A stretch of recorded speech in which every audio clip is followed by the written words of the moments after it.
ঠাকুরগাঁও ইত্যাদি শুটিংয়ে হট্টগোল, যা বললেন হানিফ সংকেত। দেশের সবচেয়ে জনপ্রিয় ম্যাগাজিন অনুষ্ঠান ইত্যাদি শুটিংয়ে সম্প্রতি হট্টগোলের ঘটনা ঘটেছে। ঠাকুরগাঁওয়ের রানী সংকৈলের টঙ্কনাথ জমিদার বাড়িতে শুটিং শুরুর কিছু সময় পর দর্শক সারিতে চেয়ার ছোড়াছুড়ির ঘটনার কয়েকটি ভিডিও ক্লিপ ফেসবুক এবং ইউটিউবে ছড়িয়ে পড়ে। অবশেষে শুটিংয়ে হট্টগোলের বিষয়টি নিয়ে মুখ খুলেছেন ইত্যাদির উপস্থাপক হানিফ সংকেত। দেশের একটি গণমাধ্যমের সঙ্গে আলাপে সে ঘটনার বিস্তারিত তুলে ধরেছেন জনপ্রিয় উপস্থাপক এবং গণমাধ্যম ব্যক্তিত্ব। তিনি বলেন, অনুষ্ঠানের আগে আমরা ৮,০০০ প্রবেশ পাস দিয়েছি, কিন্তু আর্মি পুলিশ সবাই ছিল। যখনই আমরা অনুষ্ঠান শুরু করলাম, দর্শক তালি দিল। তিনি নিজে মঞ্চে উঠতে হট্টগোল শুরু হয় জানিয়ে উপস্থাপক বলেন, যে আমি মঞ্চে এলাম, শুনলাম চারদিক থেকে ৩ কিলোমিটারের মতো রাস্তা প্যাকড, ৫ লাখের অধিক লোক। এত মানুষকে আমি কোথায় বসতে দেব? লোকজন করলো কি, বাঁশের ব্যারিকেড ছিল তা ভেঙে ঝাঁপিয়ে পড়লো। তখন তো ম্যাসাকার অবস্থা। ওখানে নারী আছেন, শিশু আছেন বিভিন্ন বয়সী মানুষ। এরপর হাউকাউ শুরু হয়ে গেল। পুলিশ থামানোর চেষ্টা করছে, কিন্তু আমিও করছি অস্থির অবস্থা।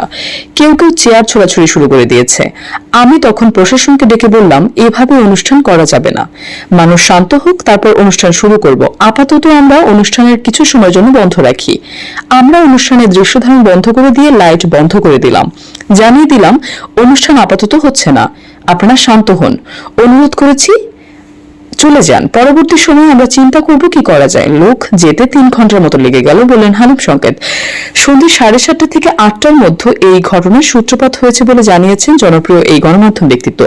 তিনি বলেন, আমরা অনুষ্ঠান শুরু করি সন্ধ্যা 6:30টায়। 7:30 কি 8টার সময় ঘটনার সূত্রপাত হয়। যখন আমি মঞ্চে উঠলাম, ওঠার পর যখন কথা বললাম, তখনই বিশৃঙ্খলা শুরু হয়।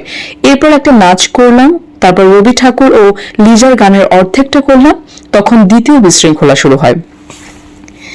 1 থেকে 1.5 ঘন্টা অনুষ্ঠানের দৃশ্যধারণ বন্ধ রেখে রাত 9:30 কি 10টার দিকে আবার শুরু করেছি। দিবাগত রাত 12:30 পর্যন্ত শুটিং করেছি। এখানকার স্থানীয় লোকজন খুবই আন্তরিক। তারা এই অনাকাঙ্ক্ষিত ঘটনার জন্য দুঃখ প্রকাশ করেছে, লজ্জিত হয়েছে। তবে এমন ঘটনা এবারই প্রথম নয়। এর আগে ময়মনসিংহের ত্রিশাল, পঞ্চগড়ের তেঁতুলিয়ায়ও ইত্যাদি শুটিংয়ের সময় অতিরিক্ত জনসমাগমের কারণে শুটিংয়ে বিশৃঙ্খলার পরিস্থিতি তৈরি হয়েছে বলে জানান হানিফ সংকেত।